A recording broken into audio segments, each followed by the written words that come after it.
Welcome to Impossible Live. And that reminds me, let's all check in. Let's do the stretch. Let's make sure Oh, we have something to hydrate. Anyway, behind the scenes, Dave has the most incredible energy. mhm. And I want to thank you and welcome you all to Impossible Live. And Dave, thanks for joining us. And welcome back if you're joining us. If you're returning to join us, and thank you for resharing our event, for inviting others to lean in and join us, and just for the privilege of your company today. One of the things we love to do to start and kick off with is by letting you know how we picked today's topic. I had fun last week though of mixing it up, but talking with Dave, there's so many different topics we could have picked today. We agree that trust is really important, and we look at it from opposite angles. And we agree that integrity is important. And I think Dave may call that fidelity, while I call it integrity. That's right. And we agree leadership is critical and building those skills and talents that we need. And Dave has a formula behind the word gap. So, without further ado, let's let Dave tell us more about your gems, and anybody who's joining us, let us know where you're joining from and what's one thing we can help you with in between our possible lives. So I'm joining you from Tucson, Arizona. I am Dr. Dave A. Cornelius, and affectionately called Dr. Dave. I'm an executive and organizational coach, learning facilitator. I do a lot of Lean Agile certification training. A lot of my partnerships is with leaders and their teams, for-profit, startup, nonprofit organization, just helping them to deliver their level of awesomeness that meets their goals. Um, One of my great passion is being a community contributor. So I've also founded a meetup and a conference called Agile for Humanity that really supports the BIPOC community, because it's just creating a space where people could have a voice in the product and technology space. I've also founded the 5 Saturdays, and that's the number 5 Saturdays. Um, it's a STEM program that empowers underestimated high school students to pursue knowledge and careers in the STEM field. I was really lucky to have received a letter of acknowledgement from our 44th president, President Barack Obama, for the STEM work. I stay busy, so I've written about 9 books that's available on Amazon.com. I also have several articles that's published on Forbes.com. And I'm a podcaster. I love podcasting. So I have a podcast called Now Share with Dr. Dave, and you could find that in Spotify, Audible, Apple, Google, and many other places. And important thing is that I'm a husband and I'm a dad, and I have a 8-year-old grandson called Aiden. Um, his name is Aiden. Yeah. So I mean, what people could help me with, I said, cheer me on. Send me great positive vibes, because I like to live in that space of gratitude. Where I'm always thankful for every opportunity that comes my way and every person that comes into my life that contributes in whatever way they do. So, that's where I stand in terms of, so what is one thing? Send me some positive vibes, send great wishes, and so that's what I look forward to, is positive energy. How's that? That was so amazing that I'm having fun looking at some of the hearts and flowers that you can't see, and the celebratory stuff, Dave. So thank Yay. you so much. And while Dave is screenshotted, he's got a cool QR code behind him at the moment. When you have a chance, zoom in and check out some of his goodies, and send him some more great vibes that way. But I really love what you said about the focus on family. And I have a question, and it's maybe off topic today. That's all And right. Dave and I had a pleasure also of meeting in Bryn Tillman's amazing social sales link community. Dave, you mentioned Lean Agile. Can you define that for some of us who might not have had the opportunity yet? So Lean Agile is I want to frame it in ways of working, the way we work, the way, and is one context. The other context is the mindset. So when I say Lean Agile, practices, we're trying to do things together. we're trying to do things which with what I call shorter feedback loops. So instead of planning for a whole year, how about if we plan um, 2 weeks, every 2 weeks for a whole year, right? And that comes out to what, about 26 different opportunities, right? To really inspect and adapt and change wherever we're going. So that's what Lean Agile is. And the whole Lean thing was started in the United States, exported to Japan, and Toyota. If anyone heard of the Toyota production system, Lean has was made really popular there, and then re-imported back into the United States after it was started here in the U.S. And the Agile stuff is really, it speaks to flexibility, right, and our ability to inspect and adapt when we're doing work. So one thing that I play with a lot, even in my own life, is that my life, even though I may have a vision, I have every 2 weeks, I have an increment of value that I have to deliver. Sometimes I get as small as 1 week, sometimes I get as small as 3 days. So I make these small feedback loops so I can start seeing progress in my life, because it sucks sitting there for a whole year or longer waiting for something to get done when you could see 3 days or 1 week or 2 weeks. It really changed your mindset and it gives you opportunity to be flexible in the journey. So that's what I teach and I coach, and I do a lot of that work for really large companies in the United States and beyond. That's cool. I really love the flexibility aspect and also the smaller increments. I'm a fan of feed forward rather Hmm. than feedback, so that we keep maybe focusing our lens kind of in that future zone or lane. One of the things also that I really love about that is that it's acknowledging the need to keep looking at something in small increments, for because maybe your focus changes, maybe your attention changes, maybe your team changes, or your goals or your budget or your perception changes, and it really, I think it offers some great opportunities to really lean in and cheer on the wins or the ahas in maybe in shorter increments, because we could all say we all really need that, and especially in our leadership or our life journeys. Hey, And I just want to say that's why we like all those little clicks that says likes and emojis of hearts. Right? It's short feedbacks for us. So sorry for interrupting. no, you're not interrupting at all. And you're reminding me, I have to reach out to Richard Lopez.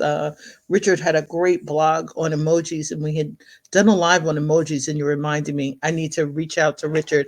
Hey, Richard, if you're listening, I'm heading your way. And I want to thank you for reminding me of that. So I'll definitely make the note so it'll end up on the done list shortly, which is fabulous. What I That's love right. too, I'm sorry. I said that's right. Get on the done list. Getting things done is beautiful. I have a tendency to do it with notes. There's always a pen nearby, whether I look like I'm writing or not. It's the teacher's kid. And as I laugh, Richard's name is now on a piece of paper with a box around it.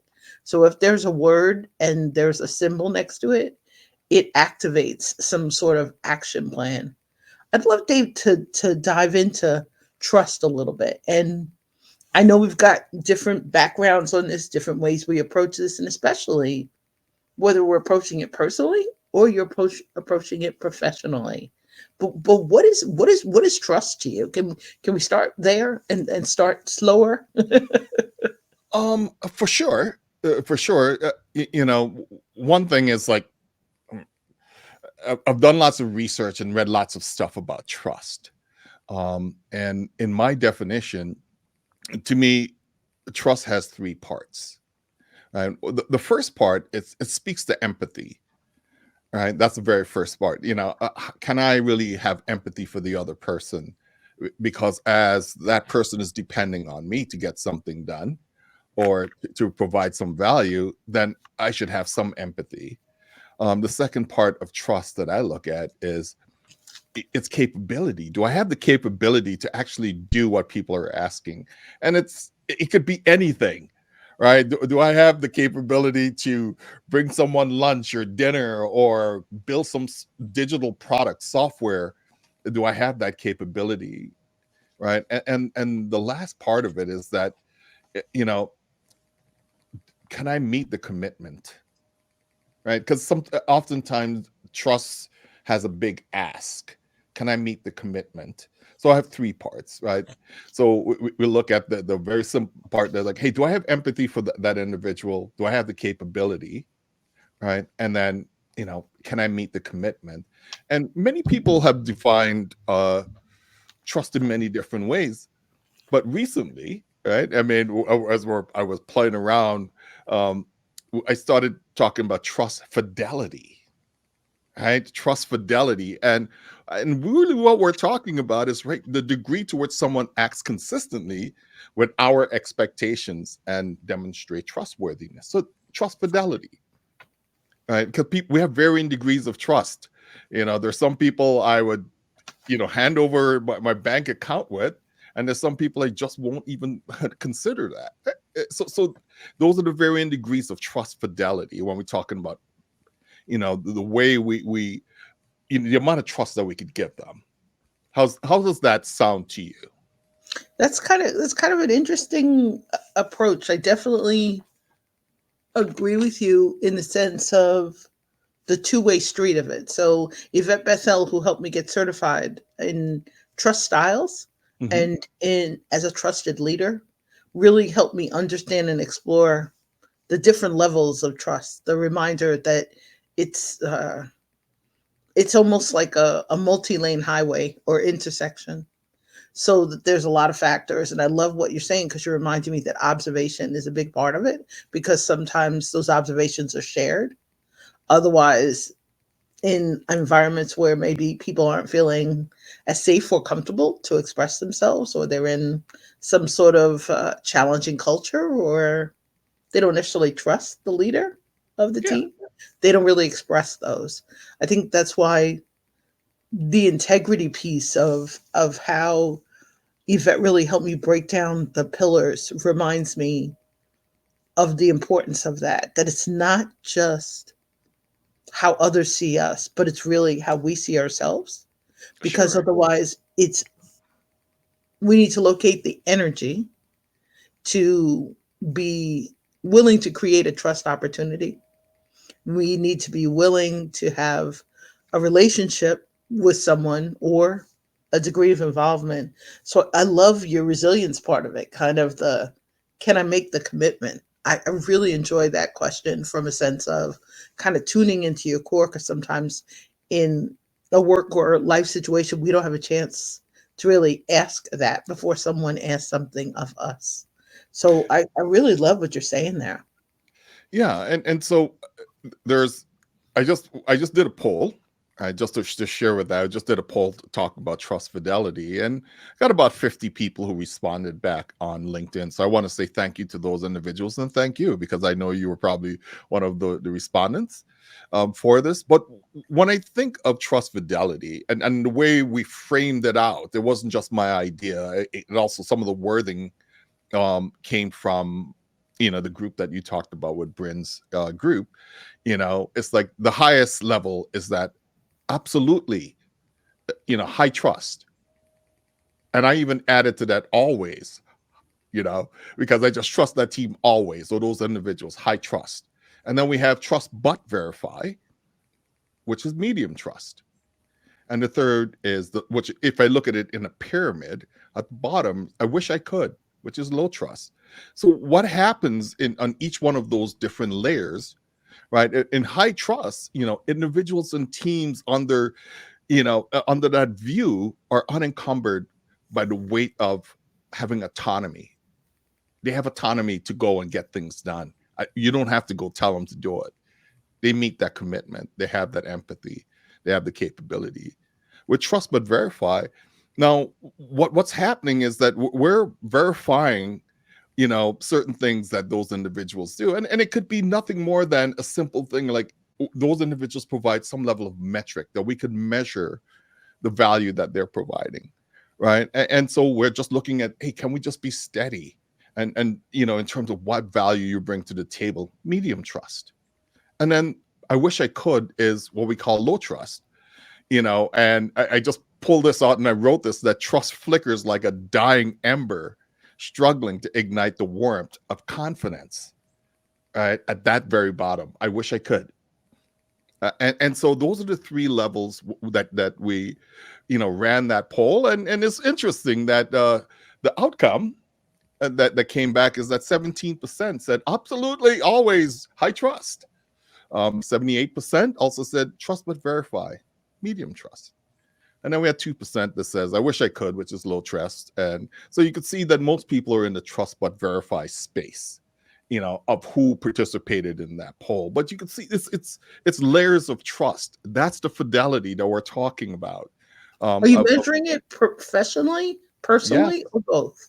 all of the above, because the individuals weren't just my corporate partners. There were also individuals who were not corporate partners, and so I would, if I ran another experiment, whether it's a different group of people, the results may be different, but based on this poll, this is what the results was. Well, thanks for sharing it through the lens of consistency, because sometimes I think in the process of going through a trust journey, one of the things that I was able to discover in working on 2 certification projects was that it's not always consistent. Yeah. Like one of the things in the way Yvette Bethel of Organizational Soul helped me think about it was in terms of, if you're depending on our generation or our lifestyle or our culture, some of us aren't necessarily in the emotional intelligence age. Some aren't there yet. They're having a challenge, maybe measuring or navigating their own emotions, to be able to ask those questions like, the can I meet the commitment? That might be a nail biter or a lip biter for some. And I think it's interesting in terms of your poll, because Yvette helped me with the lens of deep connected trust to intense distrust using Sure. one of her fabulous tools. And it measures the different levels. So there's a trust sequence, there's a distrust sequence. I like that your poll has the optimism in there, because some in our conversations and in my presentations have shared the feedback that trust is not something they see in their daily life. It's not something that, I guess, that they see in a consistent basis in others. And the real reminder in some cases, some people are like, I can trust myself. That's why I'm the high achiever. I'm the go getter. I'm the driver of this. And sometimes I think in solo entrepreneurship, that can come kind of lead into almost what I would call one of the trust myths, which is we forget to do the check in to really see how we feel about something or to communicate it with others. And that's one of the things I think that I really, our trust journey taught me, was that in situations where I didn't feel safe, or when I was working with teams where someone maybe appeared to be loyal, but they really didn't feel safe, there was something else happening in the background that they weren't really expressing to other team members or to the leaders. There was something else going on, and we needed to dive into that. So I think that's the part that really, for me, is underscoring it's not always consistent. That person who shows up at the same time every day sometimes might have an education or a background that leads to FaceTime as I appear to show up. I'm appearing to share your goals. I'm appearing to really dive deep into company projects. I look like the contributor. And then underneath, sometimes maybe a closer look is needed. And I agree. None of us are consistently anything, right? We're as human beings. It's just a fact. There's some days that we get up and yeah, we're winning, and some days we just get up and we're like, that's just the reality of life. But in order to allow trust to me is not a thing that just sits out there on its own, especially when you're thinking of it in the context of working as a team, working with leadership. I believe that trust fits into the generative adaptive practice gap, right?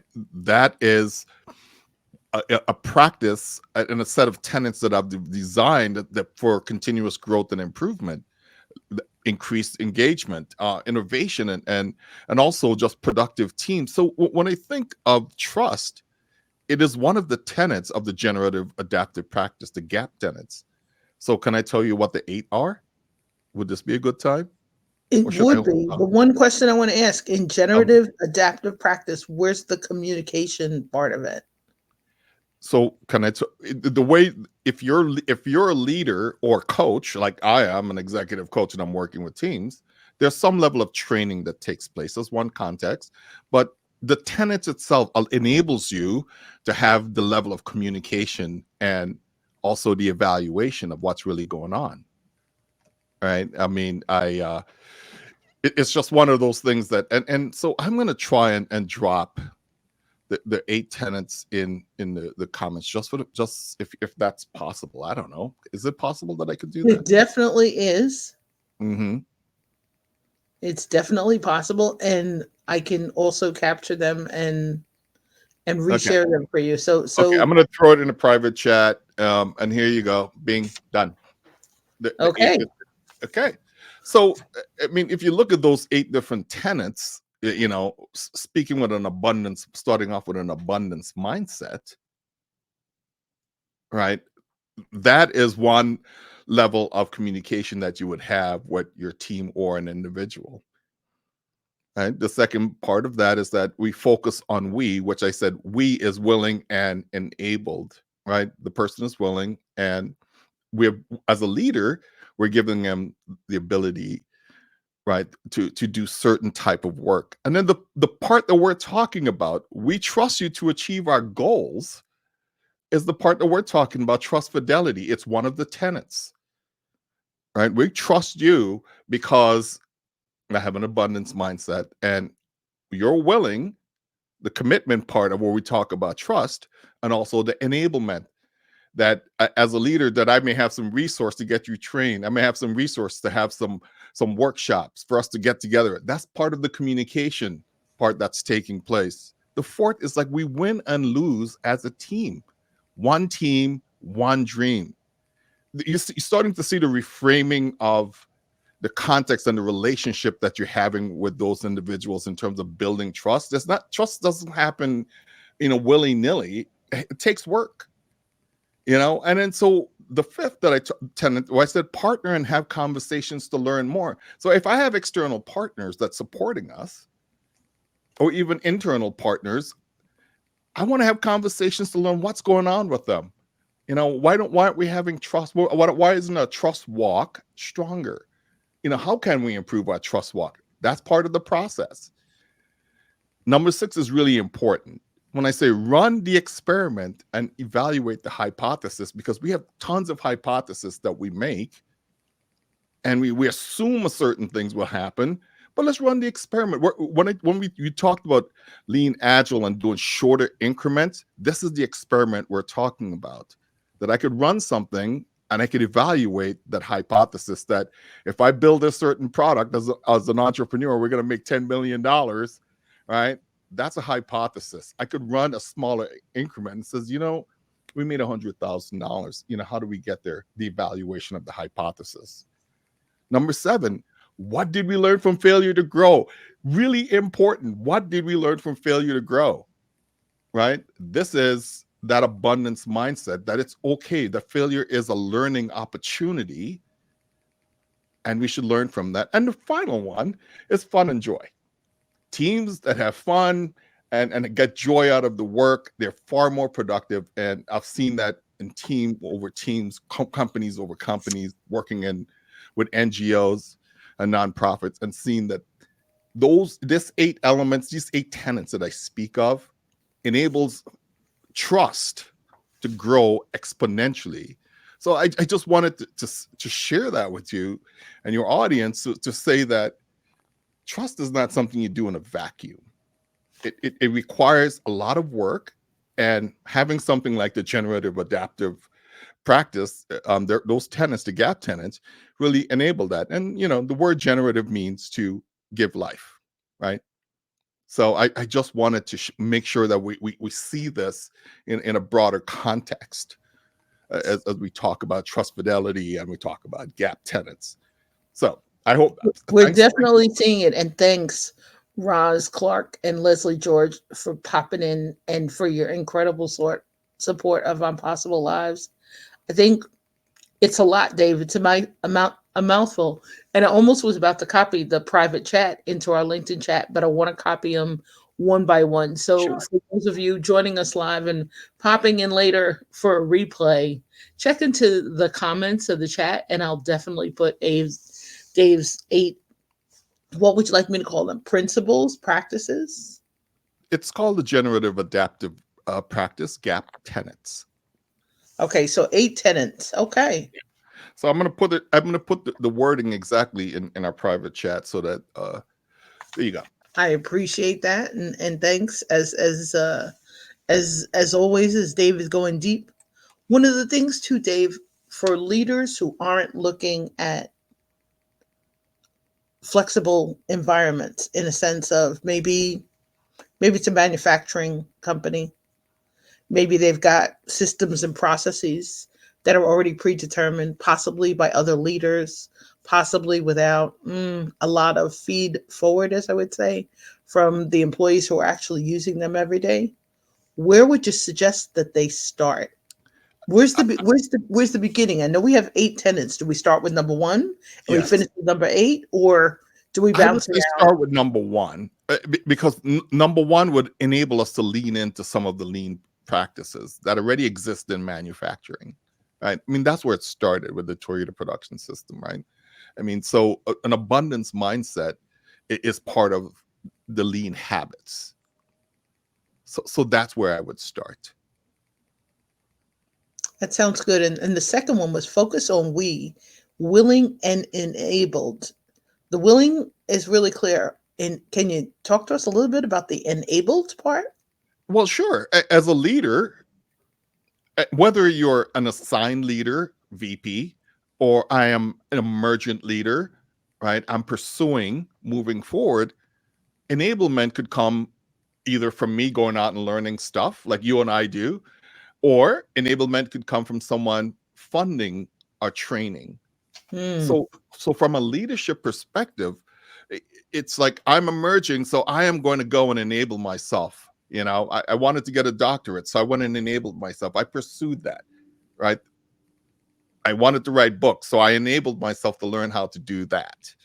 I wanted to get in Forbes. I enabled myself to be able to write some articles that fits there. But someone else could have funded, and people have funded certain knowledge and the capabilities that I have, and they enabled me. So that's what we're looking at. I'm willing, and there's an enablement that's going to allow me to get greater capabilities, upskilling, right? Those different things that we talk about in our modern organization today.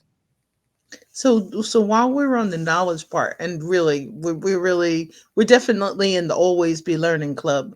So That's right. I want to thank you for having a chapter meeting with me today. And Dave, the knowledge share. Tell me how you named your company. Knowledge share is what knowledge share stands for, right? And so I'm a learning facilitator. I'm always sharing knowledge, whether it's people as my clients. I spin up my meetup or my conferences that I partner with others to do. Um, it's the 5 Saturdays STEM program, so it's always knowledge sharing. I'm always trying to help people to grow, but it's not just one way. It comes back to I learned so much from individuals. I learned a lot from you. We've met, in the short amount of time that we've met, I've consumed lots of different types of knowledge from you, people that you've introduced me to. To me, that's all part of knowledge sharing, right? I mean, allowing me to have this audience today is part of knowledge sharing. So that's where knowledge share comes from. So basically, opening up our doors, our hearts, our minds, our Spirit. resources, and really also the process of kind of showing up. I think one of the interesting parts when I started really exploring trust. I started exploring it because of Yvette Bethel mentioning trust styles at an emotional intelligence conference. And I have a beta course, and style is the first module. And I appreciate it because somebody who attended one of my master classes on style, she said, you mentioned style can be the hard part to start when you're creating connections to scale. And I said, yeah, there's so many styles. People aren't necessarily sure, hmm, unless we're feeling totally supported or we are always showing up as present and genuine. We don't always share all of those styles. And it depends on the environment and also whether you're the leader, the facilitator, you're the attendee, you're a stakeholder, you're just a guest, you're a volunteer. It depends on your role, really, what style maybe you'd bring to the table. And I think because of that, I really enjoy the adaptive part of your gap, the reminder that the flexibility is necessary because we're not necessarily sure in certain settings as people's roles change, as culture changes, as our fragile world shows cues of whether it's safe to show up, whether this is not the best time, whether it's something to address privately or publicly. I really think that's why the adaptive part is really important. I do like one of your tenants. I think you'll say it's probably the sixth one about run the experiment and evaluate the hypothesis. I Yeah. don't think there's enough time sometimes in certain environments, possibly hmm, number of hours in the day, or whether we have feasibility committees or think tanks or focus groups to kind of flesh out the debrief part. I think sometimes that's the part that in teams, and I notice that in events too, a lot of times people don't debrief afterwards. Yeah. They attend the event, they collect the information, they shake the hands, they set up the display, they unpack, they totally relax and chill out afterwards, and then the overwhelm sits in, and somehow in that process the debrief part doesn't happen as early as it could be. So let me, is it okay for me to just share, you know, my experiences with this context?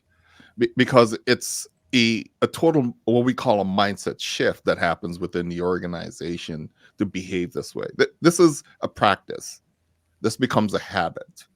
And so, you know, like I said, I work with Fortune 50 companies down to startups, and once they start to get into this type of practice of working in this way, it becomes a thing that they do every day, right? There are just different things that they do every day. Like, hey, yeah, I ran an experiment yesterday, and as part of the practice that knew that I had to evaluate. So here, let me share this back with the group, and can I have some feedback?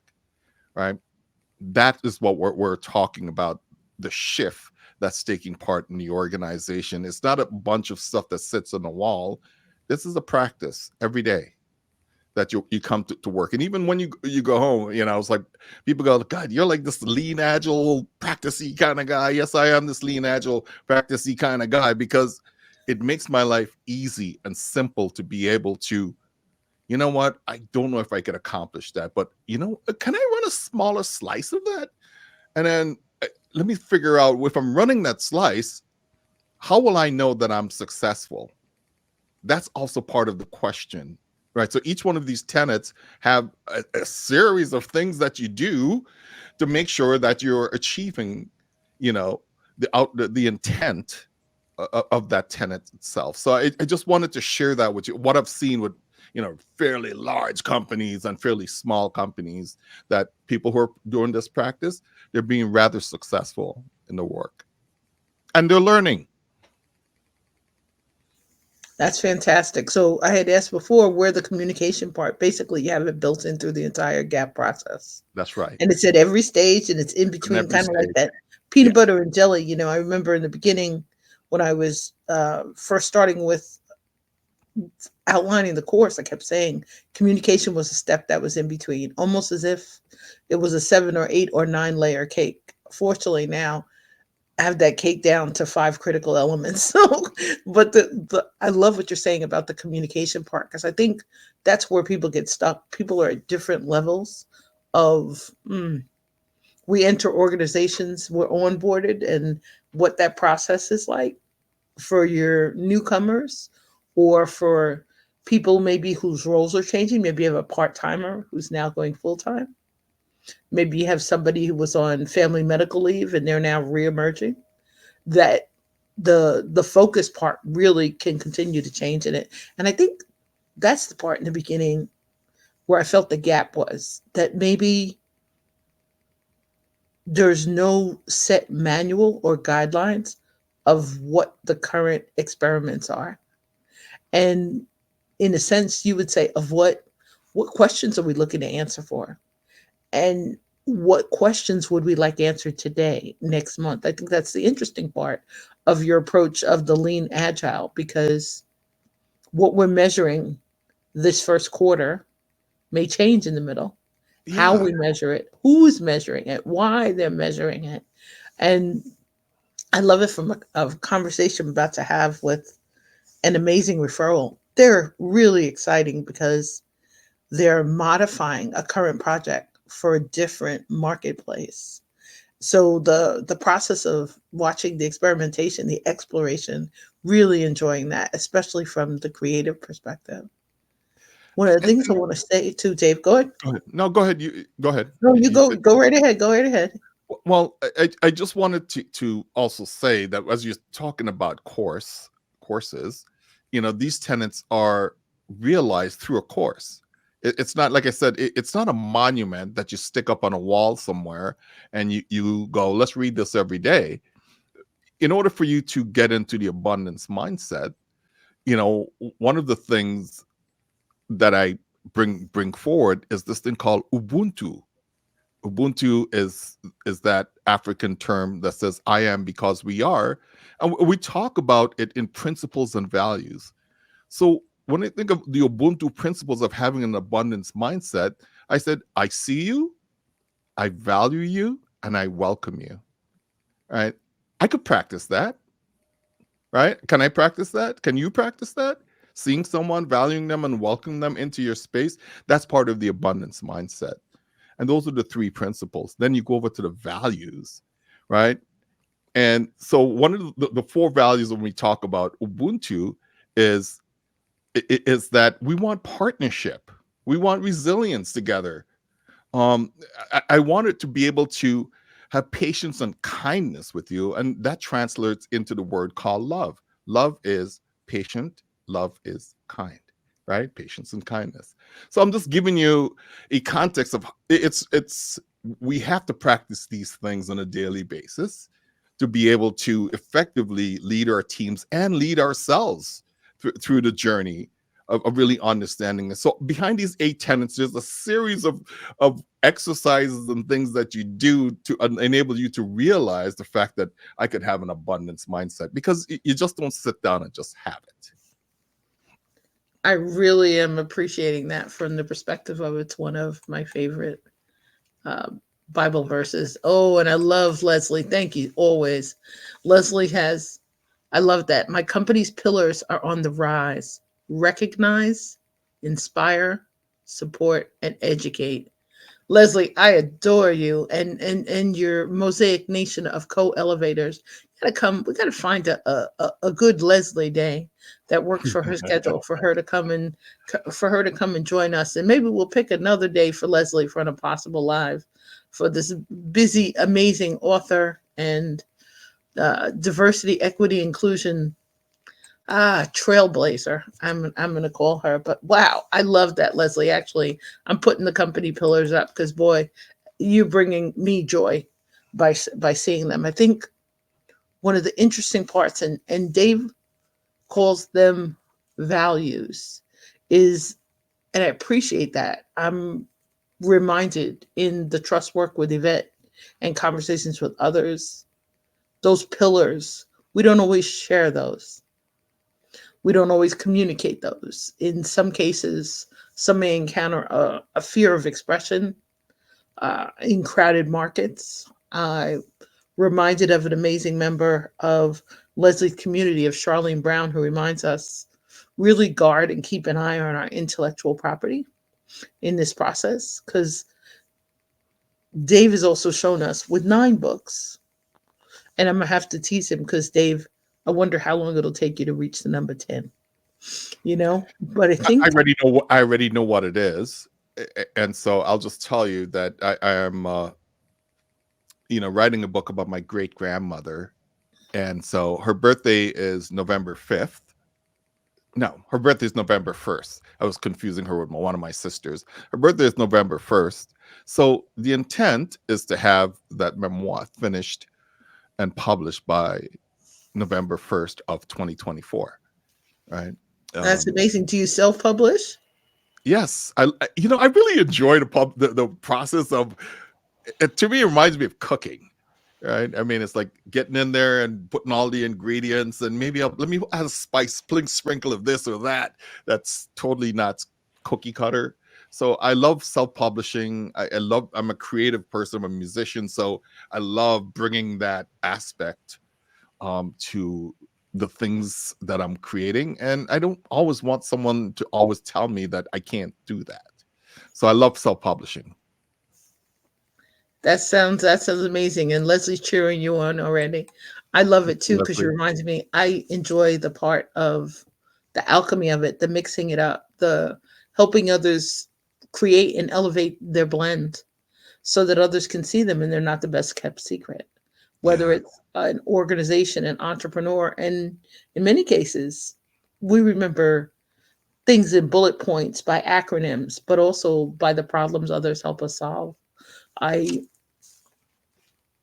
I'm really excited too because Leslie's gonna help me get my bestseller out in the world. I realized I needed a book doula, not just a coach, and somebody with an amazing mindset to kind of guide me through the journey in a way that really fits that acronym of what Leslie said. The We need inspiration, and Yeah. hopefully this is inspiring others to take some steps to explore trust on their own terms, at their Yeah. own pace, and within their own organizations or within smaller subcultures so that you can really explore and we can make our fragile world a little bit safer to live in. Dave, where can people find you?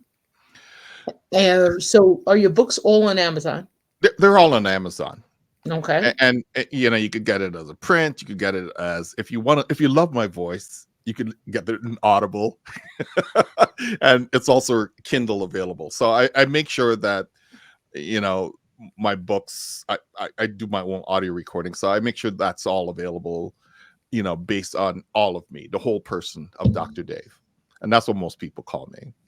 So you could find my books on Amazon. Also, you could find a nullshare.org. That's KNOL share.org. That's where I have a lot of my courses. I have like on-demand courses that you could take as well. Or you could go to davecornelius.us. That's so I have tons of websites, but those are my two core sites. We could go to nullshare or davecornelius.us, and you could learn about just the journey that I've been on throughout life. Well, I appreciate you putting in today and sharing with us a little piece of your trust journey, Yeah. your gap journey, Yep. your integrity journey, your leadership journey, and a little bit more about Dave. And really, I'd love to encourage our listeners to kind of lean into explore. And I love also that you're writing a memoir about a family member. You're reminding me of our recent conversation with Linda about how legacies illuminate puzzles. Yes. And it's a wonderful way to honor our loved ones. And you're reminding me as we're about to honor our matriarchs. Very grateful for that Yes. opportunity over the next 2 weeks. Just thanks, Dave, for popping in and dropping some Dave gems with us, and I have a one more great thing. chance to get to learn a little bit more about you. in between group coaching sessions? That's right. What one One more thing do you one want to last leave thing with? is that I'm totally stoked about, is the Tucson Festival of Books. I've been trying for years to get recognized as a indie author, and so finally, after 3+ years of trying, I get to be on a podium as an indie author and recognized as an indie author. So, um, just another thing that I work at, and over time, it's about being resilient, right, and persistent to get into your goals. So, just Well, another. congratulations and Thank welcome, you. Cheryl. When does the festival kick off? It's March 9th and 10th. So it's a Saturday, Sunday, and I'll be doing some like live streaming like this and having conversation about the books and people who are in Tucson, Arizona. So Tucson Festival of Books is really a Will it yeah, be part of your podcast, or will you go live on LinkedIn or YouTube or all of the above. all of the above? Okay, Yeah, we will find you in multiple locations. We'll get Dave to drop lots of those gems and links. When I asked Dave for a podcast to listen to, Dave said there were over 270. yeah. We now know he's got 9 books. 10th is on the way. And as Leslie's saying, congratulations. And thanks again, Dave, for popping in today to share some gems with us. And thanks for popping in to listen. So, whether you're listening live or for replays, please let us know your gems, what's coming up for you around our conversations. And I hope you have a magnificent day filled with opportunities and possibilities. Stay safe, stay well, stay inspired, stay in touch, and take great care. Be well, and thanks again for joining us today.